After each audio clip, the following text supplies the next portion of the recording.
Dr. Joni Johnson joining me, forensic psychologist. It's not just the survivor's guilt in the sense that I lived and they didn't, but also apparently Dylan Mortensen heard, she didn't realize what she was hearing, but heard the murders, and she saw who I believe to be Kohberger. At the time, 4 o'clock in the morning, she probably had a couple of drinks. She's like, oh, whatever, and went back to sleep. More guilt. She didn't know what had happened. She didn't understand that she should call 911 immediately.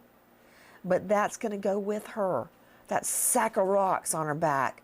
From now on, what if I had called earlier? Could I have saved their lives? Woulda, coulda, shoulda is going to haunt her like a demon from hell.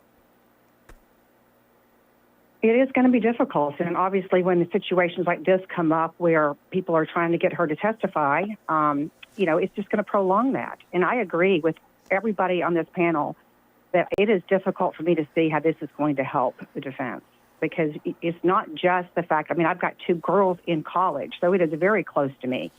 But to think about somebody going through that, an innocent college student, and then experiencing that, losing her friends, hearing all of that, seeing all of that, and now asking her to testify, and the defense calling her, is just, it's kind of hard to get your head around. Cheryl McCollum, you and I have been to a lot of homicide scenes together, and I have seen grown men walk outside and vomit, and that's after a shooting, a single shot murder, much less where 4 young people that these 2 witnesses know intimately, they're very dear friends, they live together, go in and they have been slashed dead, multiple stab wounds. Explain, Cheryl, how different in real life is it from what people are conditioned to believe from movies and TV? Well, let's just talk facts. Eyewitnesses oftentimes get critical things wrong because of the trauma, the shock, the just denial of what is actually occurring. So when you combine all of those things, just massive fear, all of us have experienced, even in a fleeting second, being so scared. We like in your home and somebody pops up you didn't know was there and kind of scares you for a split second, your whole body reacts. Your entire body just jerks away of what you think could be danger. What they experienced in that moment, Nancy, is so unbelievable. I don't know that they have processed it completely now.